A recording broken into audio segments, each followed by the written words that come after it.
하나님 말씀 보겠습니다. 마태복음 12장 38절에서 39절입니다. 우리 함께 같이 봉독합니다. 그때의 서기관과 바리새인 중 몇 사람이 말하되 선생님이여 우리에게 표적 보여주시기를 원하나이다. 예수께서 대답하여 이르시되 악하고 음란한 세대가 표적을 구하나 선지자 요나의 표적밖에는 보일 표적이 없느니라. 아멘. 오늘 이 본문의 말씀을 가지고 오늘은 기적에 관한 말씀을 할 겁니다. 기적. 기적이 뭘까요? 기적. 가장 큰 기적이 뭐라고 생각하십니까? 그렇죠. 구원이죠. 내가 왠지 지금 구원이라는 단어를 분명히 들었는데 누군가 하신 거죠? 네, 다행입니다. 안 했는데 일부러 제가 또 그럴 수도 있거든요. 사실 이게 영상에 나가니까. 영상을 보는 분들은 그거 안 들리니까. 맞아요. 기적 중에 가장 큰 기적은 구원입니다.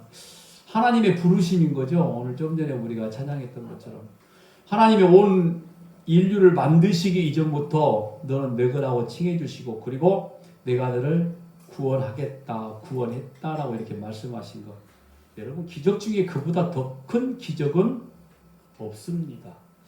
그런데 오늘 저와 여러분이 구원받은 기적을 그리고 하나님 나라 백성된 그 놀라운 사실을 성경은 또 여러 가지 눈에 보이는 어떤 사건과 기적과 표적과 이적이라고 이야기하고 있는 그런 모양으로도 증명해 놓았다는 겁니다.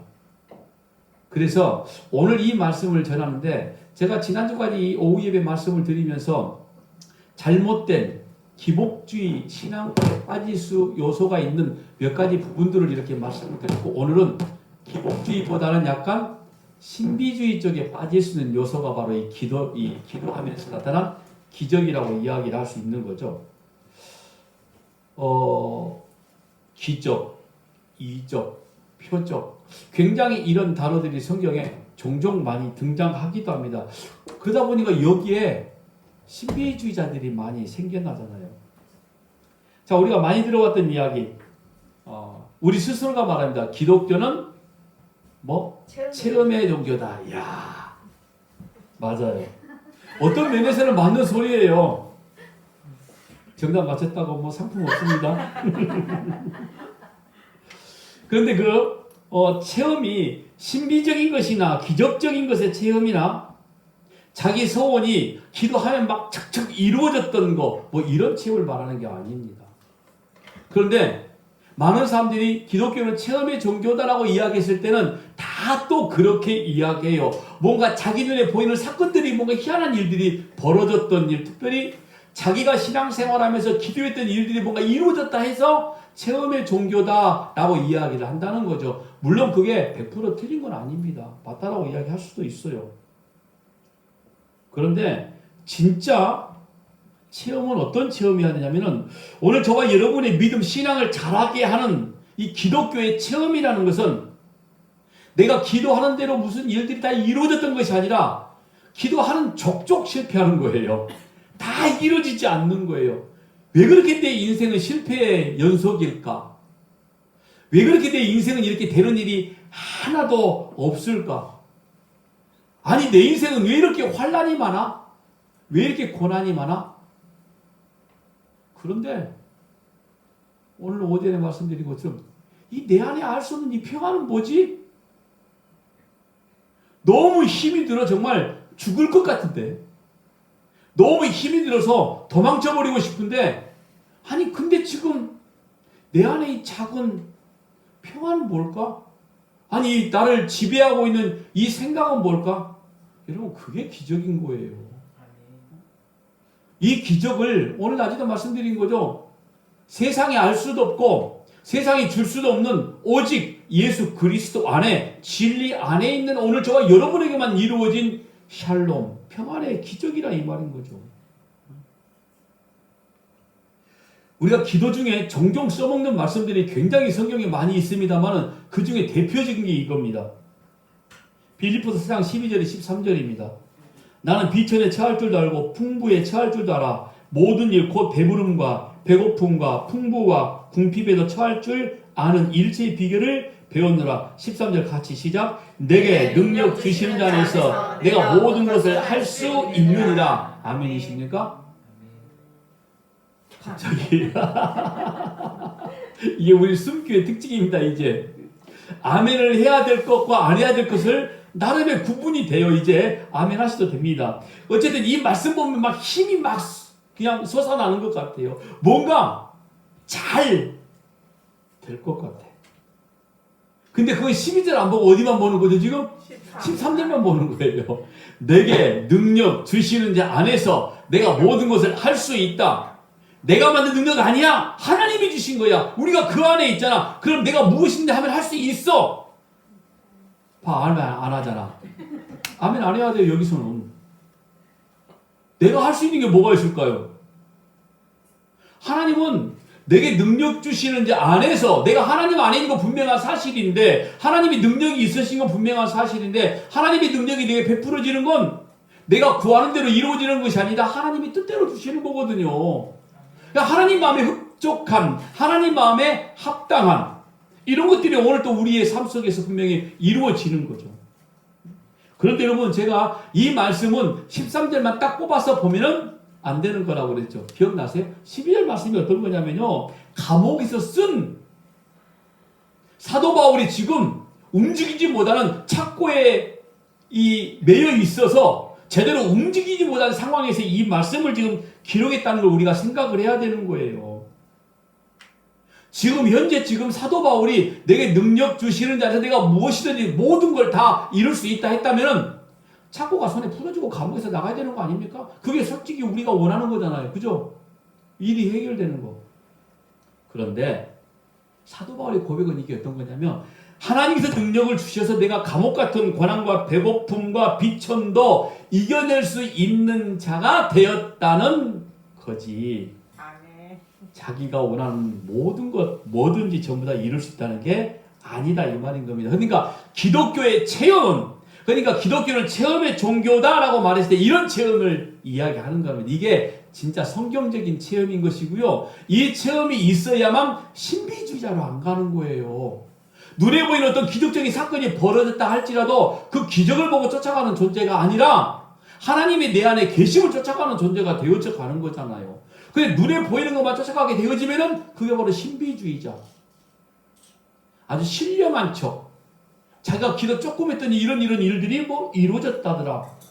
여러분 지난주도 이 오후 예배 때 말씀을 드렸습니다. 신앙생활은 감정으로 하는 게 아닙니다. 지, 정, 의 세 가지를 분명히 말씀을 드렸죠. 우리가 말씀으로 듣고 이해하고 가슴으로 왔을 때에 우리가 때로 순종의 열매를 나타낼 수도 있고 때로 못 나타낼 수도 있는 것도 사실이지만요.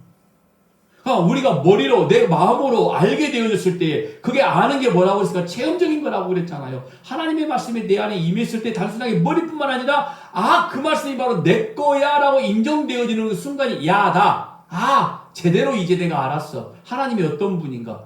여기까지거든요. 그걸 아는 게 진짜 체험이라고 이야기를 하는 겁니다. 그럼에도 불구하고 이런 말씀을 통해서 기독교 신앙의 신비적인 체험이나 또 기복적으로 이런 기적적인 역사를 체험해야 된다라고 이렇게 이해하고 말하고 있는 사람들이 너무나 많아요. 너무나 많아요. 근데 그들이 한결같이 또 하는 소리가 똑같습니다. 어떤 말인지 아세요? 성경 봐. 예수님도 기적을 일으켰잖아. 사도들도 기적을 행했잖아. 성경에 봐봐. 하나님은 어제나 오늘이나 동일한 분이야. 알기는 잘한다니까요. 동일한 분이죠. 그래서 지금도 그런 기적들이 일어나게 될 거야. 일어난다니까. 그러니까 기적을 체험할 때까지 우리가 기도하자. 여기서부터 문제가 되기 시작하는 거죠. 더더욱이 또 살붙이는 게 얼마나 많이 있습니까? 하나님은 오늘 또 기적을 통해서 일하신다. 그러니 우리가 기적을 체험해야 된다. 틀린 말 아닌 것 같아요.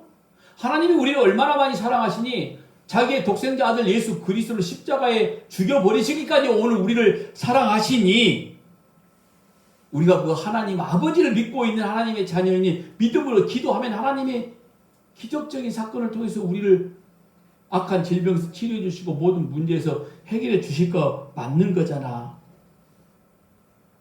하나님은 그렇게 하시기도 합니다. 분명히 하시죠. 그런데 분명 하나님이 어제나 오늘이나 동일하십니다. 그 전지전능하신 능력의 하나님이 죽은 자를 살리시고 또 성경에 분명히 기록된 사실이기도 합니다.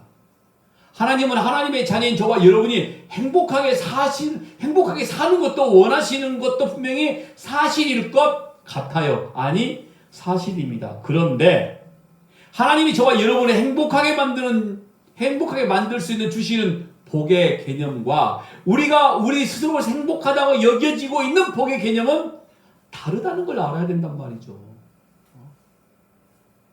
오늘 저와 여러분이 즐거워하고 하나님의 주신 복으로 기뻐하는 것은 하늘에서 주시는 복인 것이지 땅에서 얻어내는 복이 아닌데 우리들이 마냥 원하는 건 뭡니까? 땅에서 얻어내는 복만을 원하고 있는 거잖아요. 그러니까 하나님이 주시는 복에 우리가 집중을 해야 되는 거죠. 하나님이 주시는 복에 거기에 기적도 분명히 쓰여지는 것도 우리가 확인해 봐야 될 필요가 있는 것이고요. 그래서 성경을 통해서 과연 기적을 일으키셨을 때에 하나님은 오늘 저와 여러분에게 어떤 메시지를 주는 것일까라고 우리가 궁금해 봐야 되는 겁니다. 단순하게 내 삶의 기적을 이루어 달라고 우리가 매달릴 게 아니라는 거죠. 그래서 오늘 한번 예수님의 기적을 한번 이야기 한번 해보자는 거죠. 왜 예수님께서 이 땅에 오셔서 기적을 베푸셨을까? 과연 오늘 저와 여러분에게 무엇을 말씀하시고자 하는 의도가 있었을까? 제가 요한복음을 통해서 아주 간단하게 이야기를 한번 해볼 겁니다.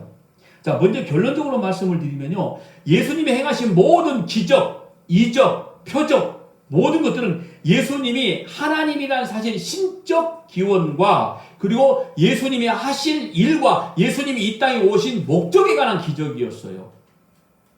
모든 기적은. 우리 인간을 위한 기적이라고 말하면 곤란합니다. 물론 근데 그 기적을 베푸셨을 때의 그 대상이 누구냐, 도구가 누구냐, 우리였던 건 사실이죠. 그런데 하나님의 목적은 따로 있었다는 겁니다.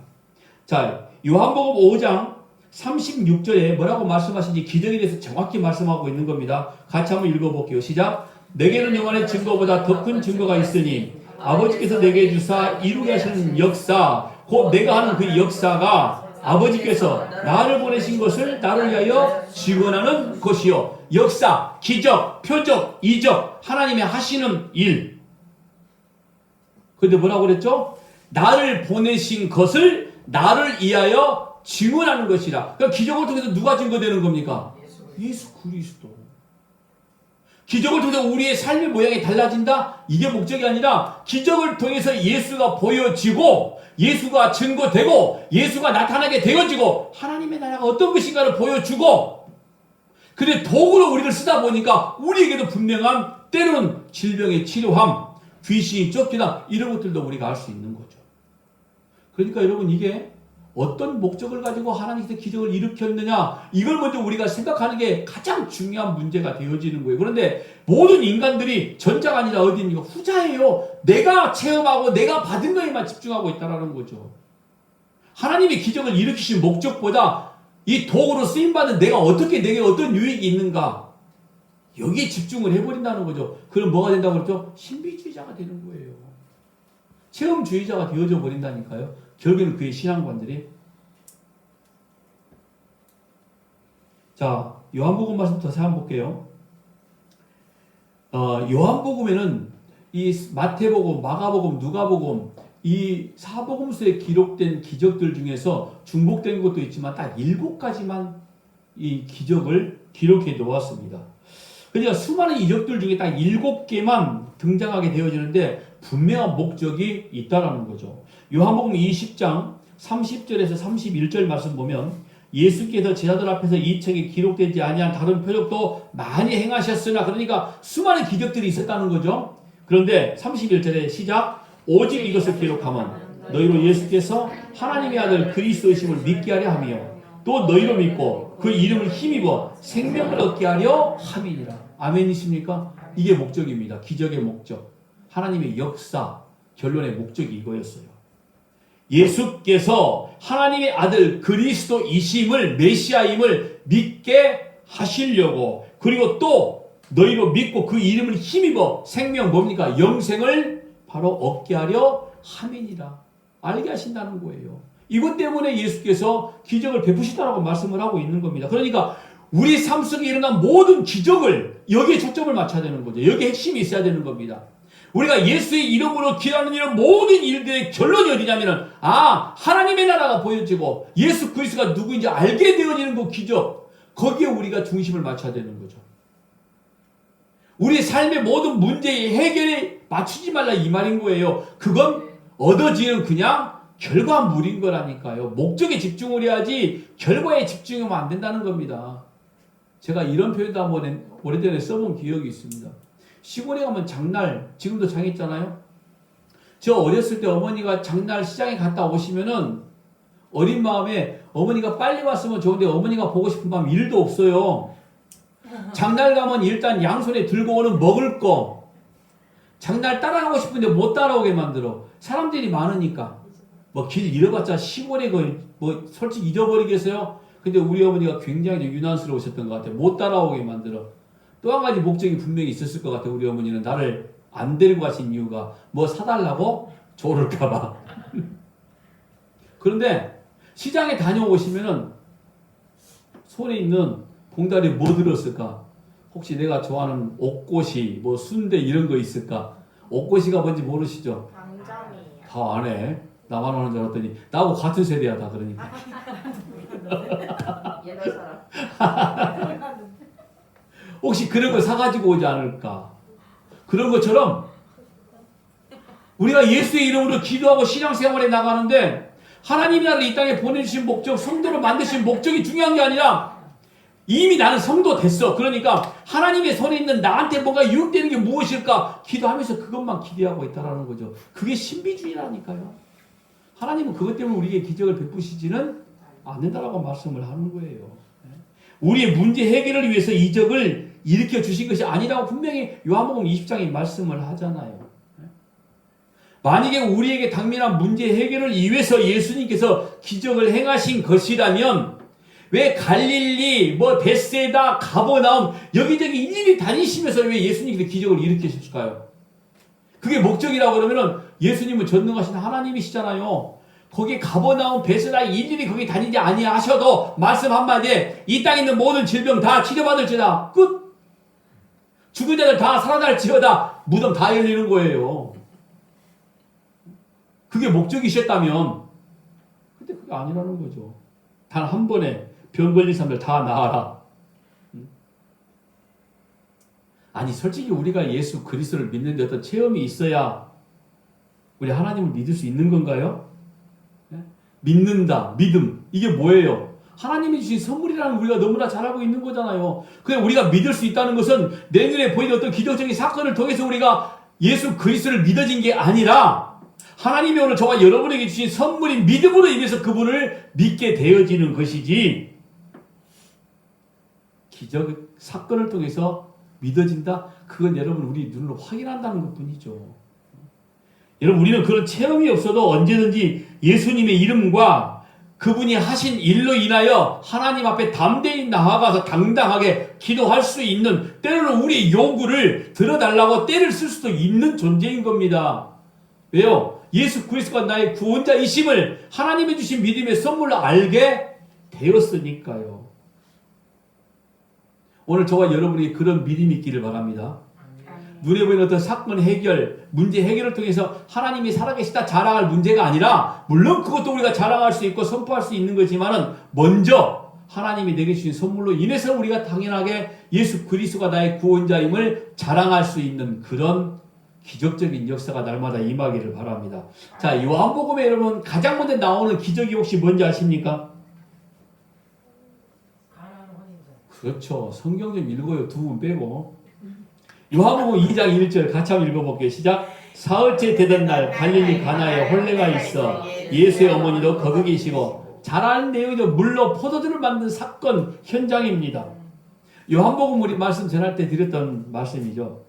자, 비어있던 6 항아리에 물을 가득 채우고 그 물을 퍼서 여자에게 갖다 주었더니 그 물을 마시는 자들이 이구동성으로 하는 말이 야, 세상에 이렇게 맛있고 좋은 포도주가 아직도 남아있니? 라고 말했던 사건.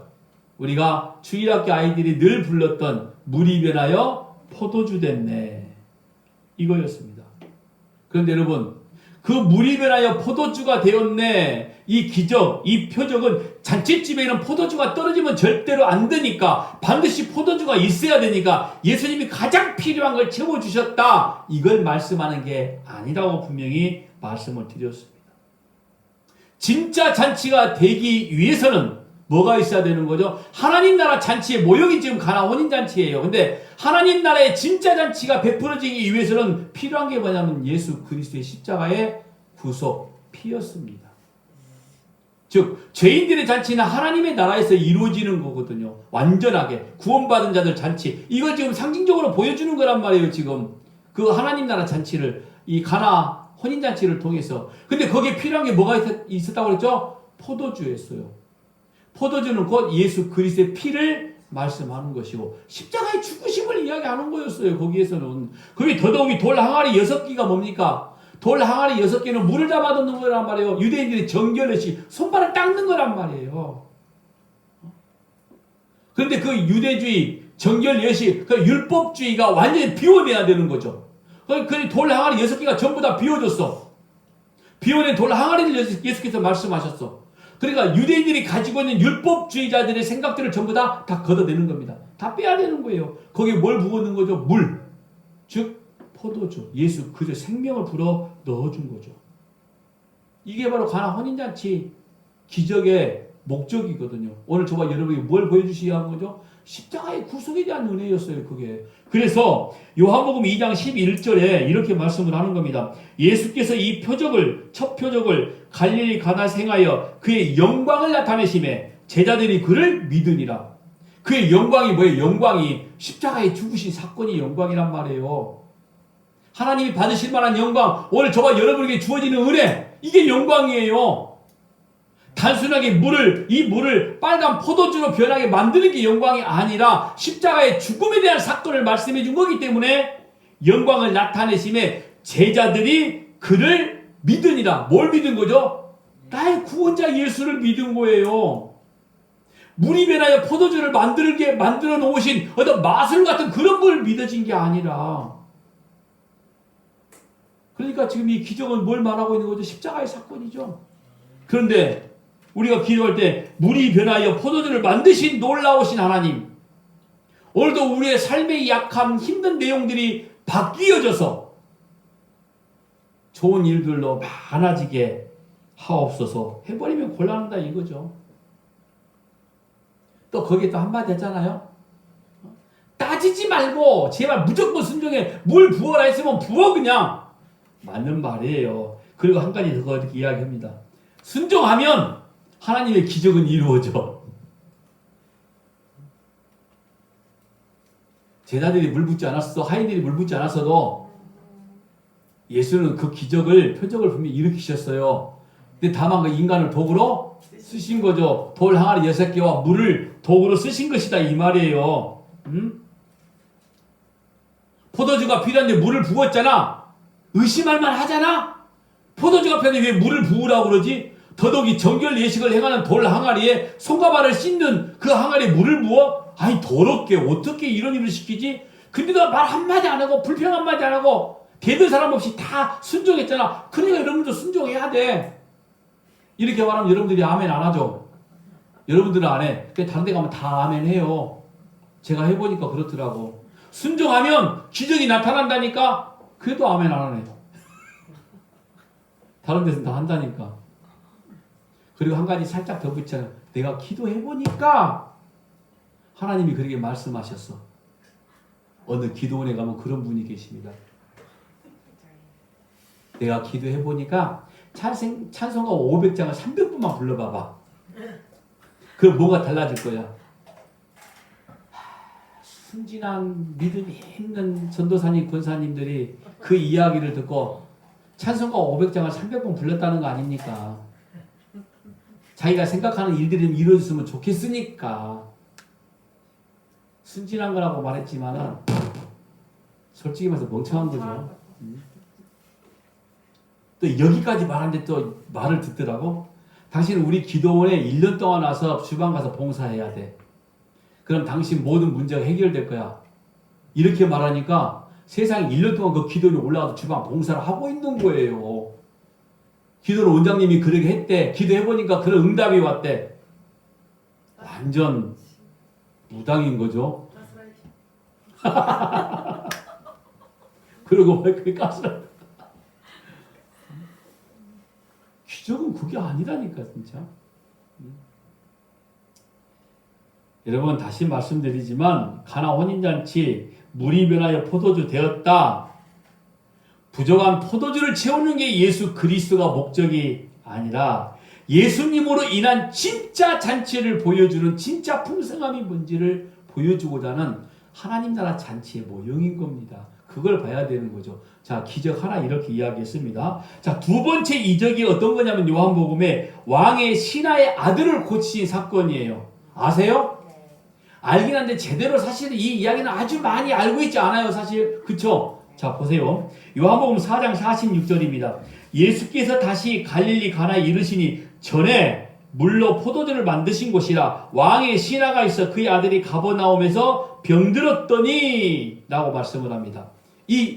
그 왕의 신하의 아들의 병을 지금 치료해 주신 사건에 대한 내용이 있거든요.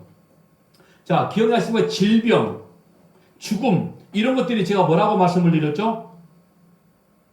질병, 우리 몸에 걸리는 질병이나 여러 가지 사건, 문제들이 사망의 증상들이라고 해서 죄에 대한 결과, 사망의 증상들이 질병이나 어떤 힘들고 어려운 문제 이런 것들로 우리의 삶 속에 나타난단 말이에요. 그런데 인간에게 왜 질병이 생겨났냐? 사실은 타락한 인간의 모습에 나타나기 시작한 거죠. 하나님과의 관계가 단절되어 버리니까 영원한 생명으로 우리에게 살 수 있는 그 영원한 생명이 단절되어 버리니까 우리 육신의 몸에 때로는 이런 질병으로 분명히 나타나게 된 게 사실입니다. 하나님이 저와 여러분에게 주시는 복, 생명력 뭐라고 그랬습니까? 바라크라고 그랬죠. 구별된 복. 이것들이 단절되어 버렸단 말이에요. 그래서 병이 생겨날 수밖에 없었습니다. 그러니까 예수님께서 이 질병을 치유하신 건 어떤 거죠? 이제 다시 잃어버린 하나님의 나라 생명력 그걸 회복시켜 주시기 위해서 하나님의 나라는 하나님이 주신 영원한 생명력만 있는 곳이기에 악한 질병을 치료해 주신 겁니다. 그러니까 장차 너에게 임할 하나님의 나라는 질병이 있다 없다? 없다. 그걸 보여주기 위해서 바로 질병을 치료해 주신 거라 이 말인 거죠. 그런데 진짜 제가 이 말씀을 가지고 가만히 생각해 보니까 이상한 건요. 이 표적을 가지고 질병을 치료해달라고 간청해서 기도하는 사람들이 별로 없었어요. 왜 그럴까? 보니까 인간의 거기에 습성이 있고 악한 마귀에 아주 간계함이 돋보이는 거죠. 이 사건에는 어떤 가지 임팩트한 아주 드라마틱한 사건이 별로 나타나 있지 않아요. 사실. 예를 들어 돌문 열리고 죽은 나사로가 살아난다든지 38년 동안 움직이지 못한 자가 갑자기 뻘떡 일어난다든지 뭐 이런 눈에 볼 때 정말 깜짝 놀랄 만한 사건이 없었어. 그냥 그 왕의 신하의 순종함만 보여지는 것 뿐이었거든요. 그러니까 왕의 신하의 아들이 자리에서 일어나는 어떤 현장적인 사건들이 기록되어 있지 않았거든요. 그러다 보니까 드라마틱하지 않아. 사람들이 별로 보지를 않아요. 자, 그런데 세 번째 표적 보자고요. 우리가 너무나 잘 알고 있는 거예요, 이제. 요한복음 5장 2절에 5절입니다. 예루살렘에 있는 양문 곁에 히브리 말로 베데스다라 하는 못이 있는데 거기 행각 5이 있고 그 안에 많은 병자, 맹인, 다리 저는 사람, 혈기 많은 사람들이 누워 물의 움직임을 기다리니 이는 천사가 가끔 못에 내려와 물을 움직이게 하는데 움직임 위에 먼저 들어가는 자는 어떤 병에 걸렸든지 낫게 되미르라. 거기 38회 된 병자가 있더라. 세 번째 이적입니다. 요한복음에 나타난 뭡니까? 38년 된 병자를 치유해 준 사건입니다. 이거 혹시 모르는 사람 있으세요? 이 사건 너무너무 잘 알아. 왜요? 진짜 드라마틱하잖아요. 아주 자세하게 설명해 놓았잖아요. 환경을. 그런데 왕의 신하의 아들을 고친 사건은 아주 자세하게 이렇게 기록되지 않았습니다. 그러다 보니까 사람들이 여기에 집중을 하는 거죠. 자, 여기 한번 볼게요. 하나님의 능력은 아무것도 하지 못하는 자에게 기적을 일으키신다. 맞죠? 하나님은 모든 질병을 전부 다 치료하신다. 불치병도 치료하신다. 너무 써먹기 좋은 예잖아요. 그래서 어떤 목사님이 다리 저는 사람이 자꾸 붙잡고 기도했대잖아요. 맨날. 그런데 치료받지 못하니까 아니 다리가 짧아서 저는 사람한테 기도해준다고 그 다리가 길어져요? 물론 길어질 수도 있겠죠. 하나님이 하시는 문제니까. 새벽마다 나오면은 하나님이 치료해 주실 거라고 그러니까 세상에 담임 목사가 새벽 예배당 문 열기 전부터 나와서 기다리는 거. 그것도 날짜를 정해놨더니 시간이 가면 갈수록 이 사람은 절대 치료받지 못하는데 계속 나오니까 불안하니까 나중에는 전도지 주면서 이거 한 장 한 장 꼭 줘야 된다고. 한 장 버리면 그 버려서 또 줘야 된다고. 안 받아가면 안 되지 끝까지 주라고 그랬더니 그것도 그렇게 하더라는 거죠. 그렇게 눈에 보이는 사건으로 뭔가 만들어 보고자 하는 어떤 그런 욕심들이 인간들에게 있는 건 분명한 사실입니다. 거기에 뭐 이런 말씀을 예화로 딱 집어 넣는 거죠. 38년 동안 한 번도 움직여보지 못한 자가 치료받았으니 오늘도 우리가 믿음으로 기도하면 될 것이다. 그런데 여러분, 예수님이 이 땅에 오신 목적이 악한 질병을 치료하신 목적으로 이 땅에 오셨다면 왜 하필 그 베데스다 연못가에 수많은 질병이 있었잖아요. 지금 다리 저는 자, 맹인도 있었고 손 마른 자도 있었고 근데 왜 딱 한 명 38년 된 병자만 고쳐주시냐고요. 질병 때문에 오셨으면 아까도 말씀드렸죠. 그냥 일일이 찾아다니지 아니하셔도 한순간에 치료해 주시는 분이라고. 여러분 이 38년 된 기적은 이 표적은 무엇을 보여주기 위함이냐면 오늘 저와 여러분의 영적 상태를 보여주고 있는 거예요. 지금 아무것도 하지 못하는 무능력한 상태임을 지금 말씀해주고 있는 거죠. 우리가 예수 그리스도를 만나기 이전에는 우리 힘으로만 살아왔던 존재잖아요. 한 번도 예수의 이름을 힘입어서 하나님의 능력이 내 안에 있음을 바라보지도 못했고 그게 이루어지기를 바라지도 않았던 사람들이라는 거죠. 실제로 영적으로 그러니까 죽어있는 상태라 이 말인 겁니다. 우리가 비록 몸을 이렇게 움직이고 사고하고 판단하고 살고 있는데 사실은 너희는 움직이지 못한 존재였다는 걸 보여주는 게 이 38년 된 병자를 일으키신 사건이라 이 말인 거예요. 다른 목적이 아니에요. 그런데 우리는 이 말씀을 가지고 불치의 병도 치료하시니까 믿음으로 기도하자. 이건 아니라는 거죠. 이 말씀을 가지고 물론 불치의 질병도 하나님이 치료해 주시지만 38년 된 병자를 일으킨 사건으로 그걸 그렇게 우리가 인용해서 써먹을 말씀이 아니다라는 말씀을 하고 있는 겁니다. 그 말씀의 그 기적에 대한 표적이 분명히 목적이 있는 거죠. 이 목적을 보고 우리가 기도하고 그 목적을 이루어달라고 우리가 기도해야 되고 그걸 기대하는 건 뭐라고 하지 않습니다. 하나님 내 영적인 상태가 내가 하나님을 모르는 상태와 똑같습니다. 내가 명색의 하나님의 자녀임에도 불구하고 내가 하나님의 그런 진리를 제대로 알지 못해요. 하나님 내 안에 나를 찾아오셔서 내 안에 계신 하나님 성령의 강한 역사로 말씀대로 바라보게 하시고 진리를 깨닫게 하옵소서. 나를 일어서게 하옵소서. 그런 기도해란 말이에요. 이 말씀을 가지고 해결해 달라고 치료해 달라고 기도할 게 아니라 바로 예수를 알지 못하는 자들, 예수를 잃어버린 자들에게 찾아오셔서 너는 혈기 마른 자, 너는 다리 저는 자, 너는 한 번도 일어서지 못한 자, 너는 앞을 못 보는 자. 그런데 내가 너에게 온 이유는 너에게 진짜 영적 생명이 무엇인지 알게 하고 네가 비록 세상에 갇히는 너 세상의 육신은 바라보지 못하지만 너의 눈이 나를 바라볼 수 있는 영적 소경이 아닌 진짜 눈이 띄어진 자가 되기를 원한다는 것. 육신은 다리가 절고 있지만 너는 아주 강건한 진체라는 것. 이걸 보여주시기 위해서 38년 된 병자를 치료해 주셨다 이 말인 겁니다.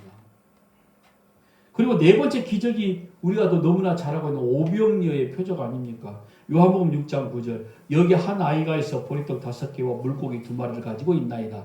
그러나 이것이 이 많은 사람에게 얼마나 되겠사옵나이까. 제가 이 말씀을 가지고 예로 굉장히 많이 든 이유가 어떤 거냐면요. 이 말씀을 모르는 사람들은 없어. 하다못해 교회를 안 다닌 사람들도 이 말씀을 써먹어. 오병이어를. 너무나 많이 들어왔기 때문에 우리를 통해서. 이 표적은 뭡니까? 예수께서 진짜 생명의 떡이시며 그 떡으로만 우리가 영원히 굶주리지 않고 살 수 있다는 복음의 진수를 가르쳐 주신 사건이 이 요한복음 6장 오병이어의 기적이다 이 말인 거죠. 그래서 예수께서 굳이 오병이어를 가져오라고 하신 사건도 생각을 한번 이 말씀을 생각해 보세요.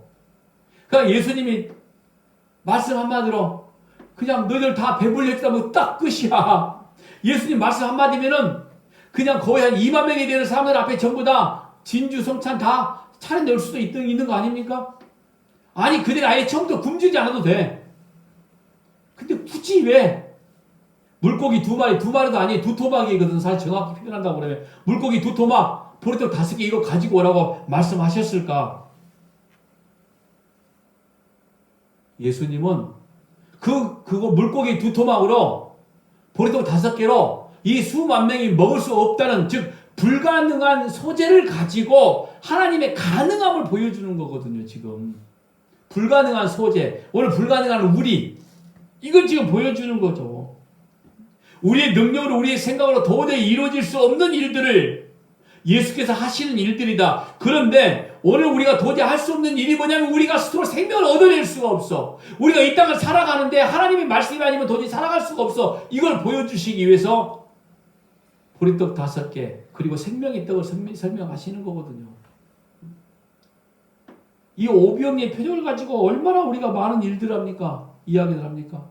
작은 어린아이의 헌신과 충성. 그래서 여러분들이 가진 거 다 내놓지 않으셔도 됩니다. 아주 작은 거 하나만 내놓으셔도 하나님이 전부 다 하십니다. 그게 뭐 씨앗이 된다는 둥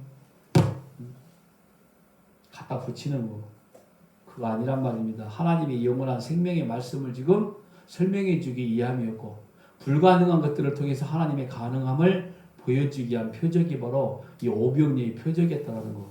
그리고 5번째 기적이 뭔지 압니까? 무리를 걸어가신 이적이었어요. 근데 이건 오병이어와 연결이 되어 있는 겁니다. 요한복음 6장 19절의 말씀 보니까 제자들이 노를 저어 시베리쯤 가다가 예수께서 바다 위로 걸어 배에 가까이 오심을 보고 두려워하거늘. 자, 4번째 기적 오병이어와 연결이 됐다고 그랬죠. 자, 마가복음의 같은 내용을 어떻게 말씀하고 있는지 한번 볼게요. 마가복음 6장 45절입니다. 같이 읽을게요. 시작. 예수께서 즉시 제자들을 재촉하사 자기가 무리를 보내는 동안에 배 타고 앞서 건너편 벳세다로 가게 하시고, 자, 예수님께서 오병이어의 기적 현장에서 즉시 제자들을 배를 태워 어디로 보내죠? 벳세다로 보냅니다. 그 기적의 현장에서 좀 떠나게 만들어버린 거죠. 자, 그런데 날은 저물고 밤이 되었습니다. 제자는 이미 시베리쯤 가는 상태였습니다. 시베리면은 한 4km 이야기하는 거잖아요. 4km쯤 가게 됐어요. 근데 큰 바람이 불어오는데 거스른 바람이 불어왔다 그럽니다. 거스른 바람은 역풍입니다. 그런데 갈릴리 바다에는 역풍이 가끔 불어와요. 어떤 바람이냐면 사실 산 위에서 내려오는 찬 공기와 이 갈릴리 이 호숫가의 따뜻한 기류가 부딪히면서 급소용돌이가 일어나는 역풍이 불어옵니다.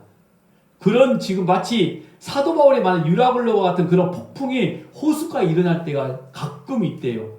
뭐 저는 한 번도 본 적은 없습니다. 갔을 때도 겨우 뭐 15일 있으니까 못 봤겠지만, 근데 호수인데도 불구하고 나름 파도가 조금 있어요. 한강보다 훨씬 더 파도가 높습니다. 자, 거기에 10몇 명이 타는 크지 않는 배가 가고 있어요. 자, 그런데 이 말씀 가만히 보면 좀 되게 이상한 구절들이 많이 있습니다. 자, 이미 이 배가 지금 무태에서 떠난 지가 거의 지금 1시간이 넘었어요. 그리고 거의 4km쯤 떨어졌습니다. 밤이 깊었어요. 날이 저물고 밤이 되면 그 배는 사실은 보이지 않아요. 그런데 또 역풍이 불고 거스리는 바람이 불었어. 그런데 예수님은 거기를 보고 계셨어. 알고 계셨고요.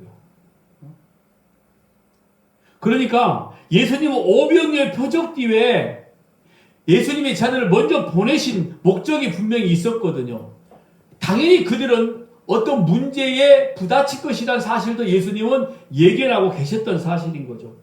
자, 여기서 우리가 오병이어의 기적과 연결해 보자는 건 어떤 거냐면요. 자, 오병이어를 통해 자기들의 주인 되신, 자기들의 선생이신 예수님으로 인해서 수많은 사람들이 먹었거든요.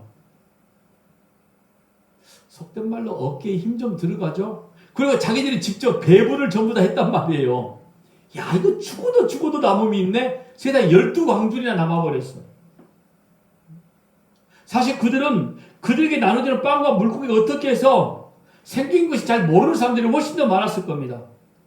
그런데 그 빵과 물고기를 나눠주던 제자들은 이게 어떻게 이런 일들이 벌어지지 계속 놀라는 거예요. 지금 줄 때마다. 아마 서목사가 그 현장에 있어도 어깨 바짝 올라갔을 것 같아요. 이건 세상에 우리 선생님이 이런 일들을 이걸 쫓아버린 겁니다. 그리고 가장 비참한 자리로 몰아버리시는 거죠. 폭풍 가운데 그들의 목숨이 경각에 놓이도록 만들어버리신 겁니다. 교만하지 말아라 이 말인 거죠. 거만하지 말아라 이겁니다. 하나님의 기적 표적, 이 표적은 하나님의 말씀인 떡을 이야기하는 것이지 너희들의 삶 속에서 너희들이 자랑할 만한 거리로 만들어 놓고자 하는 의도가 전혀 아니었다는 사실. 기고만장했던 제자들의 그 우쭐했던 마음을 바닷가에 내신 다음에 아주 비참한 지경에 빠지게 만들어 버리신 겁니다. 주님은 눈 떼지 않고 그들을 보고 계신 거죠. 아니 사실은 무태서 보고 계시다기보다는 그들과 함께 계셨던 겁니다. 그러니까 우리가 거리상으로 시간상으로 봤을 때 도무지 보이지 않는 상황임에도 불구하고 바로 그 자리에 예수님께서 나타나신 거 아닙니까? 열심히 노를 저어서 그 폭풍을 어떻게 하면 이겨내보고자 하는 그런 의도들 무참히 깨버리고 예수님이 배에 오르시자마자 폭풍이 잠잠하게 되었잖아요. 그러니까 인간의 힘으로 아무것도 할 수 없음을, 그리고 인간의 힘으로 하지 못함을 제자들에게 알게 하시고, 그리고 때로 하나님의 놀라운 은혜와 기적을 체험하고 난 뒤에도 절대로 자고하지 아니하도록 마치 사도 바울에게 주었던 질병의 가시처럼 제자들을 그렇게 양육하고자 하는 의도가 바로 물 위를 걸으신 예수님의 모습으로 표적으로 나타났다 이 말인 겁니다. 여러분, 하나님의 백성들, 오늘 저와 여러분의 인생 살아내는 동안에 수많은 외적인 역풍들 만날 수 있고 내 안에 이루어진 내적인 역풍을 만날 수 있습니다. 셀 수 없는 많은 문제에 노출될 수 있다 이 말인 겁니다. 뭐 사업이 안 될 때도 있고요. 자식이 내 마음대로 안 될 때도 있고요.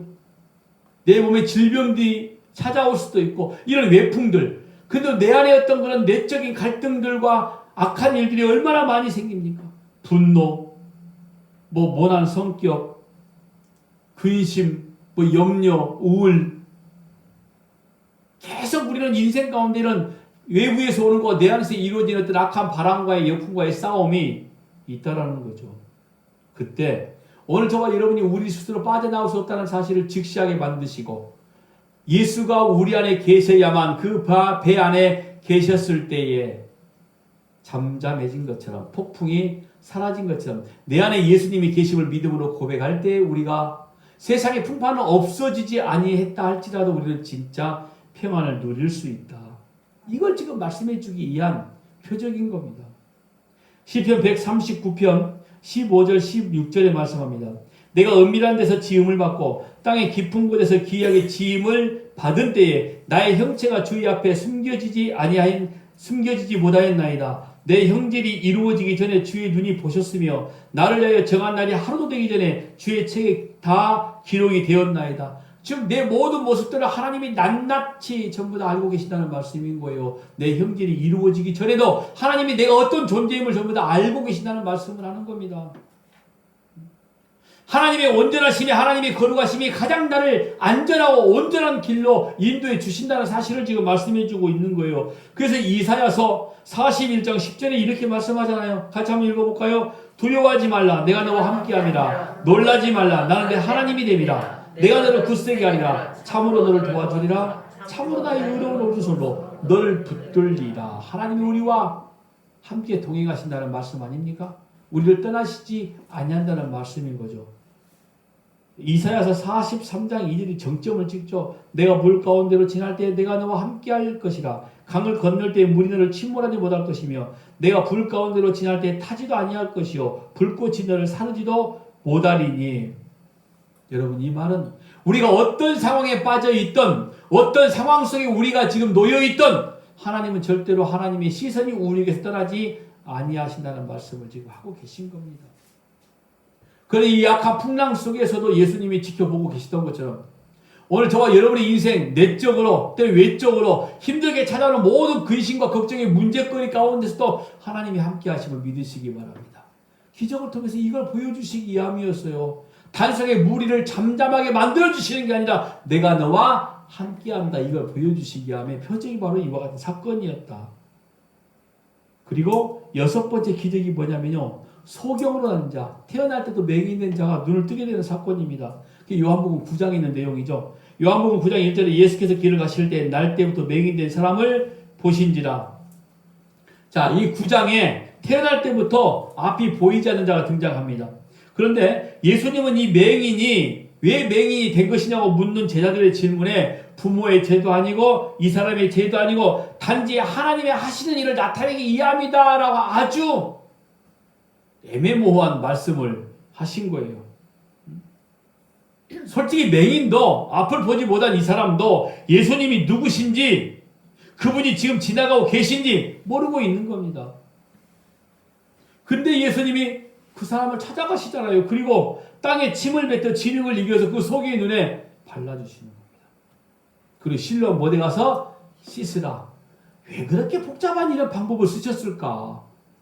희한한 사람들 많이 있습니다. 그 진흙에 뭔가 은혜, 능력이 분명히 있었을 거다. 진흙의 어떤 능력을 표현한 것이다. 예수님이 침에 어떤 요소가 있지 않을까? 뭐 사람의 침에 뭐 효능 이런 것까지 따져보는 사람이 있는데 참 성경을 진짜 힘들게 보는 사람들이에요. 아, 예수님이 그렇게 하셨어. 그러면 그냥 하신 거예요. 근데 왜 이렇게 복잡한 방법을 쓰셨을까? 그것만 생각해 보시면 되는 거지. 그 뭐 침의 효능까지 확인해 봐야 되고 의학적으로 뭐 생리학적으로 그 진흙은 어떤 진흙이었을까? 가서 보니 그냥 땅이었어요. 우리나라에 있는 땅과 똑같은 땅이었습니다. 어떤 건지 아십니까? 이 표적도 이겁니다. 영적 소경인 죄인들에게 예수님이 직접 찾아오셔서 조금 전에 땅이 뭐라고 그랬죠?